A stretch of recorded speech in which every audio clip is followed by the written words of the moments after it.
কান্নাটা আসছিল কুয়োর ভিতর থেকে, কিন্তু কুয়োটা 50 বছর ধরে বন্ধ। ঢাকনা দেওয়া, পাথর চাপা, গ্রামের কেউ ওদিকে যায় না। কিন্তু সেই রাতে বিশ্বনাথ গিয়েছিলেন, কারণ কান্নার গলাটা তার মেয়ের মতো, আর তার মেয়ে তখন ঘরে ঘুমাচ্ছে। নমস্কার, প্রণাম জানাই সবাইকে। আড্ডা হোকে তোমাদের সবাইকে স্বাগত জানাই। আজকের গল্পটা একটু অন্যরকম। এই গল্পে শুধু একটা মানুষের ভয় নেই, এই গল্পে একটা গোটা গ্রামের 50 বছরের চাপা রহস্য আছে। একটা কুয়ো আছে, আর সেই কুয়োর ভিতরে যা আছে সেটা জানলে আজ রাতে আর ঘুম হবে না তোমাদের। আজকে চিঠিটা এসেছে বাঁকুড়া জেলার বিষ্ণুপুরের কাছে একটা ছোট গ্রাম থেকে, নাম পাথরকুচি। যিনি লিখেছেন তার নাম বিশ্বনাথ সরকার, বয়স 50-এর কাছাকাছি। আড্ডা হোকের ফেসবুকে ইনবক্স করেছেন তিনি, লিখেছেন, দাদা, এই ঘটনার পর আমাদের গ্রামে সেই কুয়োটা ভেঙে ফেলা হয়েছে, কিন্তু যা দেখেছি সেটা ভোলা যায় না। আমি বলতে চাই, কারণ মানুষ জানুক কিছু জায়গায় অতীত মরে না। আজকের গল্পের নাম কুয়ো। তো চলুন শুরু করা যাক। বাঁকুড়ার পাথরকুচি গ্রাম, লাল মাটির রাস্তা, পলাশ গাছের সারি আর ছোট ছোট মাটির বাড়ি। গ্রামটা অনেক ছোট, বড়জোর 50টা মতো পরিবার আছে। গ্রামের পূব দিকে বড় বটগাছটার পাশে একটা পুরনো কুয়ো। কুয়োটা ঠিক কতটা পুরনো কেউই ঠিকঠাক জানে না। গ্রামের সব থেকে বয়স্ক মানুষটিও বলতে পারেন না, শুধু বলেন, আমি যখন জন্মেছি তখনও এই কুয়ো বন্ধ ছিল। বন্ধ মানে শুধু ঢাকনা দেওয়া না, উপরে বড় পাথর চাপা, চারদিকে কাটা গাছ লাগানো। আর গ্রামের নিয়ম, কুয়োর 10 হাতের মধ্যে কেউ যাবে না, বিশেষ করে সন্ধ্যার পর। ছোটবেলায় বিশ্বনাথ একবার জিজ্ঞেস করেছিলেন তার বাবাকে, কুয়োটা বন্ধ কেন? বাবা বলেছিলেন, ওটা নিয়ে প্রশ্ন করিস না। কিন্তু কেন? তার বাবা অনেকক্ষণ চুপ করে থেকে বলেছিলেন, 50 বছর আগে একটা মেয়ে পড়ে গিয়েছিল ওই কুয়োর মধ্যে, তারপর থেকে সেই কুয়োটা বন্ধ। মেয়েটা কি উঠেছিল? বাবা আর কিছু বলেননি। বিশ্বনাথ সেদিনকে বুঝেছিলেন মেয়েটা ওঠেনি। ঘটনার বছর বিশ্বনাথের বয়স তখন 25, সদ্য বিয়ে হয়েছে। ছোট্ট একটা মেয়ে, বয়স 3 বছর, তার নাম মিষ্টি। সেই বছর বর্ষাকালে একটা অদ্ভুত জিনিস শুরু হলো। প্রতি রাতে ঠিক মাঝরাত করে কুয়োর দিক থেকে একটা শব্দ আসে, একটি শিশুর কান্নার শব্দ। প্রথম দিকে বিশ্বনাথ ভাবলেন পাড়ার কোনো শিশু কাঁদছে। দ্বিতীয় দিনও সেরকমই মনে হয়, তৃতীয় দিনও সেরকমও মনে হয়, কিন্তু 5 নম্বর দিনে উঠে বাইরে বেরিয়ে বুঝলেন শব্দটা কুয়োর দিক থেকেই আসছে। পরদিন সকালে পাড়ার বয়স্ক হরেন কাকাকে বললেন। হরেন কাকা মুখ শক্ত করে বললেন, রাতে শুনলে কান বন্ধ করে শুয়ে থাকবি, উঠবিও না, যাবিও না। কিন্তু কাকা, শিশুর কান্না? ওটা শিশুর কান্না না। তাহলে কিসের? হরেন কাকা উঠে চলে গেলেন। যাওয়ার আগে শুধু বললেন, রাতে যাবি না। সেই রাতে আবার কান্না শুনলেন বিশ্বনাথ, কিন্তু এবার কান্নার গলাটা অন্যরকম, ঠিক মিষ্টির গলার মতো। বিশ্বনাথ উঠে গিয়ে দেখলেন মিষ্টি ঘরে ঘুমাচ্ছে, খুব শান্ত মুখে, কিন্তু কুয়ো থেকে কান্না আসছে মিষ্টির গলায়। পরদিন সকালে বিশ্বনাথ আবার গেলেন হরেন কাকার কাছে। এবার তাকে আর ছাড়লেন না। তিনি বললেন, কাকা, কাল রাতে কান্নার গলা আমার মেয়ের মতো ছিল। আমাকে আপনি সত্যি সত্যি বলুন, কি আছে ওই কুয়োর মধ্যে? হরেন কাকা অনেকক্ষণ চুপ করে বসে রইলেন, তারপর বললেন, বস এখানে। বিশ্বনাথ বসলেন। তখন তিনি বললেন, 50 বছর আগের কথা। তখন আমার বয়স মাত্র 10। গ্রামে একটা পরিবার ছিল, বাবা, মা আর একটা মেয়ে। মেয়েটার বয়স ছিল 3, ঠিক তোর মিষ্টির মতো। বিশ্বনাথের বুকটা ধক করে উঠল। তারপর তিনি আবার বলতে শুরু করলেন, একদিন রাতে মেয়েটা হারিয়ে গেল। সকালে অনেক খোঁজাখুঁজি শুরু হলো। দুপুরে কুয়োর কাছে গিয়ে দেখা গেল কুয়োর ঢাকনা সরানো। হরেন কাকা থামলেন। মেয়েটাকে পাওয়া গিয়েছিল? জিজ্ঞেস করলেন। উত্তরে বললেন, হ্যাঁ পাওয়া গিয়েছিল। কিন্তু হরেন কাকা আবার থামলেন। তারপর বললেন, কুয়োর তলায় তার মৃতদেহ পাওয়া গিয়েছিল। কথাটা বলার সাথে সাথে ঘরে নেমে এলো একটা চরম নিস্তব্ধতা। তারপর থেকে কুয়ো বন্ধ করা হলো। কিন্তু সেই বছর থেকে শুরু হলো একটা অন্যরকম সিচুয়েশন। প্রতি বর্ষায় মাঝরাতে শুধু পাওয়া যেত কান্নার শব্দ। 50 বছর ধরে। 50 বছর ধরে? হ্যাঁ, 50 বছর ধরে।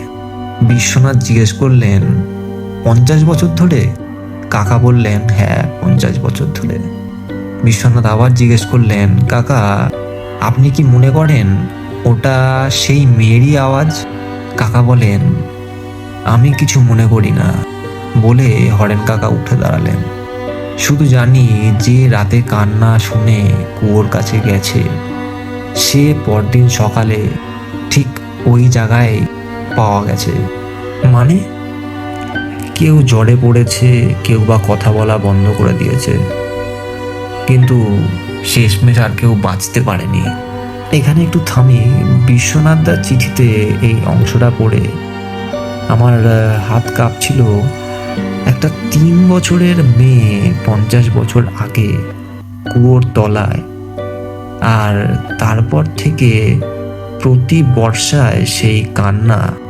একবার ভাবো, বিশ্বনাথের মেয়েরও বয়স ছিল কিন্তু 3, আর কান্নার গলাটা তার মেয়ের মতো।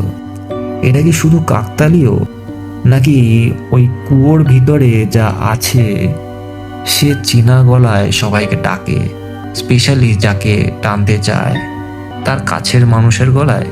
হরেন কাকা বলেছিলেন, যে গেছে সে ঠিক থাকেনি। বিশ্বনাথ সেই রাতে গিয়েছিলেন। কি হয়েছিল সেটাই এই গল্পের সব থেকে ভয়ঙ্কর অংশ। তো চলো গল্পে এগোনো যাক। সেই রাতে বিশ্বনাথ ঘুমাতে পারছিলেন না। তার স্ত্রী ঘুমিয়ে পড়েছেন, মিষ্টি পাশে শুয়ে। রাত 12টা বাজলো। কান্না আস্তে আস্তে শুরু হলো। এবার আগের চেয়েও স্পষ্ট, হুবহু মিষ্টির গলা। একই সুরে কাঁদছে যেভাবে মিষ্টি কাঁদে যখন সে ভয় পায়।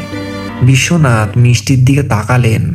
সে তখন ঘুমাচ্ছে, কিন্তু সেই কান্নার আওয়াজটা থামছেন না। বাবা বাবা। বিশ্বনাথ উঠে বসলেন। মিষ্টি ডাকছে, কিন্তু মিষ্টি তো ঘুমাচ্ছে। সে আবার শুনল, বাবা ভয় করছে, অন্ধকার খুব। বিশ্বনাথের চোখ ভিজে গেল।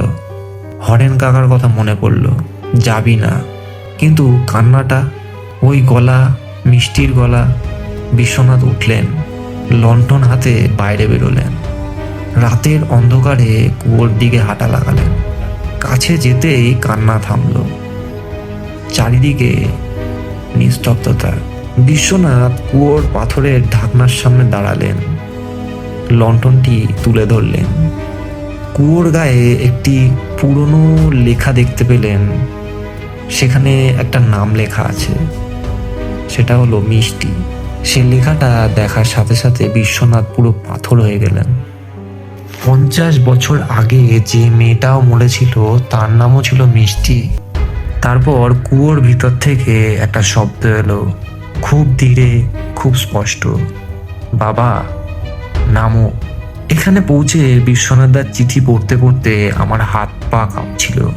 50 বছর আগের মৃত মেয়ের নাম মিষ্টি, আর বিশ্বনাথের মেয়ের নামও মিষ্টি।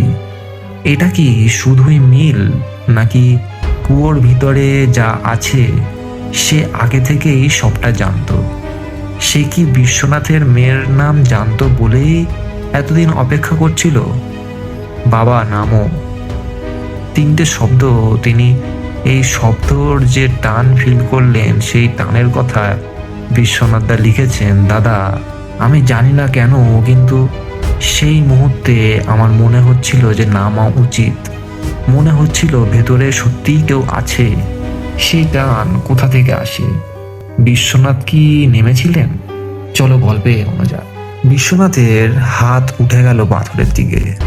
পাথরটা সরাতে যাচ্ছেন, ঠিক সেই মুহূর্তে পেছন থেকে একটা হাত এসে তার কাঁধ চেপে ধরল। বিশ্বনাথ চমকে পেছন ফিরলেন। হরেন কাকা, চোখে ভয় কিন্তু গলায় শক্ত। পাথর সরাবি না কাকা, ভেতরে কেউ আছে। কেউ নেই, যা আছে সে মানুষ না। কিন্তু মিষ্টির গলায়, ওটা মিষ্টির গলা না। হরেন কাকা বিশ্বনাথের হাত ধরে টানলেন। চল, এখনই চল। বিশ্বনাথ কিছুতেই যেতে চাইলেন না, তার পা যেন আটকে গেছে। হরেন কাকা মুখ নামিয়ে ফিসফিস করে বললেন, বিশু, তোর মেয়ে ঘরে একা আছে। এখন যদি না যাস, সকালে উঠে কি দেখবি সেটা ভাব। এই কথাটা শোনার পর বিশ্বনাথের জ্ঞান ফিরল। দুজন তখন দ্রুত হাঁটা লাগালেন। পেছন থেকে কুয়ো থেকে আবার আওয়াজ এলো। এবার আর মিষ্টির গলায় না, অন্য গলায়, ভারী বিকৃত অবস্থায়। যাচ্ছিস কেন? ফিরে আয়। দুজন থামলেন না। বাড়িতে ঢুকে সোজা দরজা বন্ধ করলেন। ঘরে গিয়ে দেখলেন মিষ্টি ঘুমাচ্ছে, কিন্তু মিষ্টির কপালে ঘাম, আর মিষ্টির ছোট্ট মুঠো দুটো বন্ধ। বিশ্বনাথ আস্তে আস্তে মুঠো খুললেন। ভেতরে একটা ছোট্ট পাথরের টুকরো, লাল মাটির পাথর, কুয়োর পাশের মাটির রঙের মতো। মিষ্টি ঘর থেকে বেরোয়নি, তাহলে পাথরটা এলো কোথা থেকে? পরদিন সকালে বিশ্বনাথ হরেন কাকার কাছে গেলেন, পাথরটা দেখালেন। হরেন কাকা পাথরটা দেখে চোখ বন্ধ করলেন আর বললেন, আমি জানতাম। কি জানতেন? ও তোর মেয়েকে ছুঁয়েছে, রাতে তোর মেয়ের কাছে গিয়েছিল। এটা শুনেই বিশ্বনাথের বুক ঠান্ডা হয়ে গেল। কিন্তু মিষ্টি মা তো ঘুমাচ্ছিল। ঘুমের মধ্যেই যায়, স্বপ্নে নিয়ে যায়। আর একটু হলে, হরেন কাকা থেমে গেলেন। আর একটু হলে কি? হরেন কাকা তখন সরাসরি চোখে তাকালেন। আর একটু হলে তোর মেয়েকে ওরা নিয়ে যেত, আর তাকে সকালে তুই আর জীবিত দেখতে পেতি না। ঘরে নেমে এলো পাথরের মতো নিস্তব্ধতা। কাকা, এর থেকে বাঁচার উপায় কি? একটাই উপায়, কুয়োটা ভাঙতে হবে পুরোপুরি, মাটির সাথে মিশিয়ে দিতে হবে, আর সেখানে পুজো দিতে হবে। গ্রামের লোক মানবে? হরেন কাকা বললেন, তুই আজ রাতে যা দেখেছিস সেটা বল, অবশ্যই মানবে। বিশ্বনাথ সেদিন গ্রামের সবাইকে ডাকলেন, সবটা খুলে বললেন, পাথরটাও দেখালেন। গ্রামের মানুষ চুপ করে শুনল। তারপর সবাই একমত হলো। পরদিন ভোরে গ্রামের সব পুরুষ মিলে কুয়োটা ভাঙতে গেল। পুরোহিত এলেন, পুজো দিলেন। তারপর শুরু হলো কাজ। প্রথম কোদাল পড়তেই কুয়োর ভিতর থেকে একটা শব্দ এলো। চিৎকার নয়, কান্না নয়, একটা দীর্ঘশ্বাস, যেন কেউ অনেক দিন পর মুক্তি পাচ্ছে। সারাদিন কাজ করে কুয়োটা ভাঙা হলো, মাটি দিয়ে বুঝিয়ে দেওয়া হলো। সেখানে একটা তুলসী গাছ লাগানো হলো। পুরোহিত বললেন, যে মেয়ে এখানে আছে সে এখন মুক্ত, তাকে আর কষ্ট দিও না। সেই রাতে আর কোনো কান্না এলো না, তারপর দিনও না, আর তারপর থেকে আর কোনো দিন নয়। বিশ্বনাথ লিখেছেন, দাদা, এই তুলসী গাছ এখনো আছে। প্রতিদিন সকালে জল দিই। মাঝে মাঝে মনে হয় ওই গাছের পাশে দাঁড়ালে একটা শান্তি লাগে, যেন কেউ বলছে ভালো আছি। বিশ্বনাথ সরকার, পাথরকুচি, বাঁকুড়া। আপনার এই গল্পটা সত্যি একটা হাড় হিম করা গল্প। আপনাকে এই গল্পটি পাঠানোর জন্য অনেক অনেক ভালোবাসা আর আন্তরিক প্রণাম।